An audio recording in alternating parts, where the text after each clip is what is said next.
Black Mountain is a town in Buncombe County, North Carolina, with a population around 8,500 people. It's located along US 70 and I-40 in western North Carolina at an elevation of 2,333 feet. Its name comes from the train stop at the old Black Mountain Depot. It's located at the southern end of the Black Mountain Range. Like most mountain towns in North Carolina, the area of Black Mountain was first inhabited by Native Americans. Then in the late 1700s came the Europeans. In 1850, a road was built, followed by a railroad in 1876. In the year 1893, the community was incorporated as the town of Black Mountain.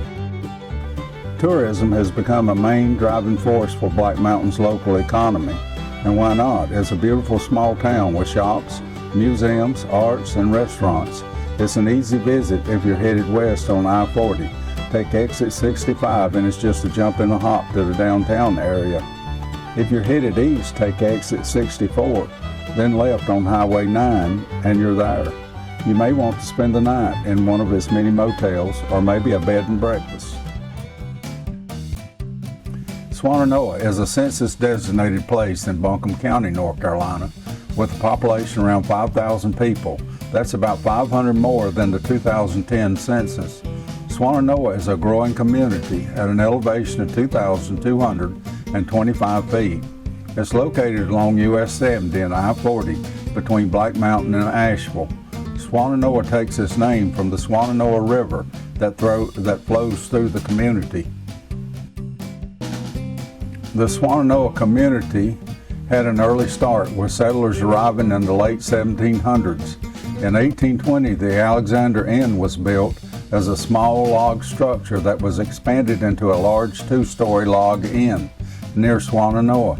Today, the historic inn has been demolished, but not forgotten. From 1924 to 2002, Beacom Manufacturing Company operated in Swannanoa and was once the largest blanket manufacturer in the world. Beacom plant was built and owned by Charles D. Owens. This turned Swannanoa into a mill town, and Swannanoa thrived during this time with mill housing, a department store, furniture store, theater, drug stores, and company-sponsored sports teams. After the mill was closed, it burned to the ground in 2003. The influence of Charles D. Owen is still seen today, for many places are named in his honor. Today, Swannanoa is a thriving community and will continue to grow. Asheville is the county seat of Buncombe County, North Carolina, with a population around 94,600 people. It's located along I-40 and I-26, about 100 miles northwest of Charlotte, North Carolina, at an elevation of 2,134 feet. Asheville sits today on what was part of the boundaries of the Cherokee Nation. The Cherokee call the area a name that I will not even try to pronounce, but translates to where they race. There was a Cherokee village at the confluence of the Fritchbroad River and the Swannanoa River, where it was recorded by the expedition of Hernando de Soto in 1540. This expedition brought disease that the native population had never been exposed to, and many died. By 1790, there were 1,000 residents in the area, and in 1792, Buncombe County was formed. In 1793, a county seat was established and named Morristown. Morristown was incorporated in 1797 and renamed Asheville after North Carolina Governor Samuel Ashe. Today, Asheville is rich in music, performing arts, and visual arts. This draws many people to the area, along with attractions like the Biltmore Estate, Botanical Gardens, Grove Park Inn, and the Thomas Wolfe House. Asheville has much to do and see, and it's well worth the visit. Kenton is a town in Haywood County, North Carolina, with a population around 4,500 people. It's located on US 23, about 17 miles west of Asheville, at an elevation of 2,631 feet. It's named after the city of Canton, Ohio. The area was first inhabited by many successive indigenous cultures. The Cherokee were the last of the Native Americans to occupy the area. In the late 1700s, after the American Revolutionary War, European Americans began to settle the area. Around 1815, the first church was built, called the Oldfield Baptist Church. From this, a community began to grow. In 1889, Canton was founded and named Beaufort, but in the same year, the name was changed to Benson. In 1891, it was changed to Pigeon Forge. 2 years later, it was changed to Canton, after Canton, Ohio, where this was the source for the steel used to build the bridge across the Pigeon River that runs through Canton. Because of the location of Canton on the Pigeon River, it was ideal for water-powered industry. In 1905, Peter G. Thompson visited the area looking for a place to build a pulp mill, and Canton was the place. In 1906, construction had started, and in 1908, Champion Company Mill opened with around 1,000 employees.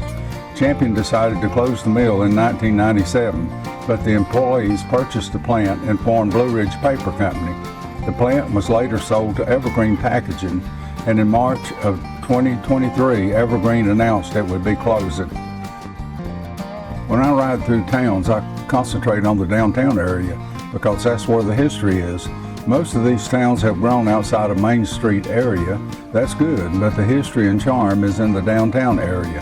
20 years ago, many towns realized this and started revitalizing Main Street.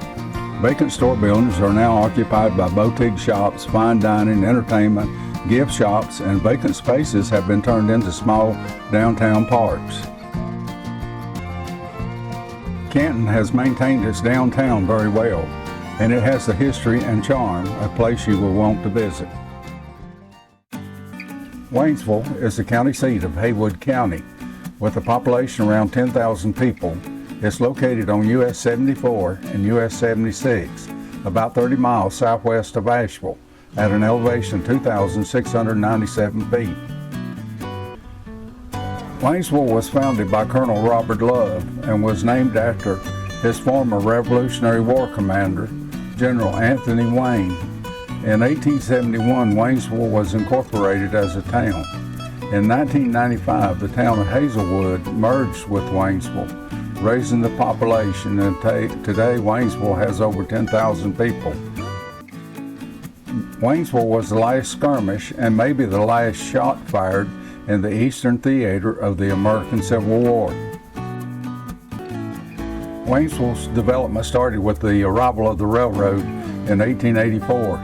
The railroad not only moved agriculture and lumber and other goods, for it also moved people with its passenger cars, and this brought tourism, and Haywood County began to thrive.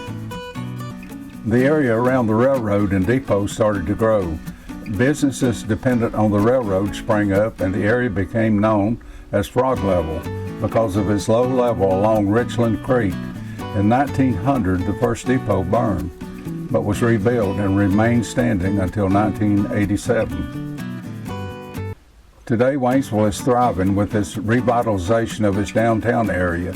It's now a main street with art galleries, restaurants, shops, and administrative buildings. The historic Frog Level area has changed too, with most businesses moving to higher ground. The new business district for Waynesville is now Russ Avenue with banks, grocery stores, restaurants, car dealerships, and retail stores. Through the years, my work led me to many towns, and Waynesville was one of them. I worked in Waynesville for 12 weeks and loved every minute of it.